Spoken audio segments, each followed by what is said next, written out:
Est-ce que la reculade est devenue un système, voire un modèle de gouvernance? Non. Et il y a des réformes qui se font. Malheureusement, on n'en parle pas. On a réformé, par exemple, le Code du travail avec un accord interprofessionnel qui s'appelle l'ANI.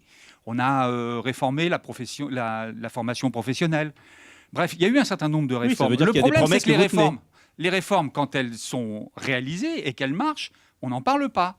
Ce dont on parle, et sur ce quoi on focalise, c'est les réformes qui ne marchent pas. Mais ça, c'est la vie, ça, Christophe Carèche, à chaque fois que, certes, mais ça veut dire, que les choses se passent bien, c'est normal. Ça veut dire quand même qu'il y a des réformes qui se font. Alors maintenant, si la question que vous me posez est de savoir si c'est difficile de réformer, la réponse est oui. Et ce n'est pas le premier gouvernement qui est confronté à cette difficulté. Certainement. Enfin bon, on va tout de suite prendre une question au standard parce que les auditeurs en ont plus que moi. C'est Grégory qui nous appelle du Bas-Rhin. Bonjour Grégory.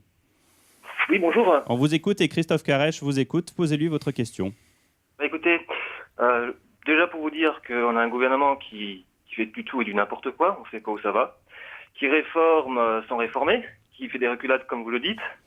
Par exemple, sur les apprentis, alors du travail sur les apprentis, en fait, quand ils ont fait une loi, c'est bien que maintenant, un patron qui embauche un apprenti, l'apprenti ne peut pas monter sur une échelle, ne peut pas utiliser les outils, les machines, comme les tronçonneuses, les scieuses, tout ça. Ils ont fait un reportage sur TF1 là-dessus. Et donc là, il nous fait, oui, j'ai fait réformer sur les apprentis.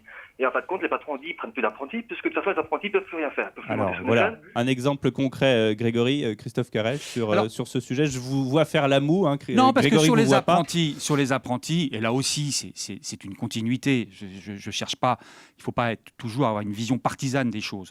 Sur les apprentis, ce gouvernement, comme le gouvernement précédent, essaye au contraire de développer le système. On a revalorisé, par exemple, l'indemnité qui est donnée aux apprentis.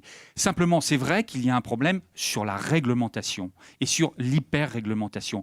Il faut savoir que sur ce plan-là, ce n'est pas une décision du gouvernement, ce n'est pas une décision des députés, ce sont des comités de réglementation qui se mettent en place et qui décident effectivement de prendre telle ou telle réglementation qui peut être effectivement un problème parce qu'elles sont excessives par rapport on se renseigne à la quand même situation. avant de réformer. Eh bien, je suis désolé de vous le dire, malheureusement dans ce pays, on l'a vu par exemple sur les normes concernant la construction, malheureusement, il doit y avoir dans ce pays plus d'une centaine de comités dits AFNOR, par exemple, qui créent de la norme toute la journée. Honnêtement, ce n'est ni sous le contrôle du gouvernement, ni des députés. Alors, alors quand vous faites une réforme et que vous annoncez une réforme, vous ne prenez pas les devants, vous dites non, tiens, il va y avoir telle ou telle réglementation. Sur un certain nombre de réglementations, ces réglementations sont prises par des comités, avec la profession, avec un certain nombre d'experts qui sont membres de ces comités et qui échappent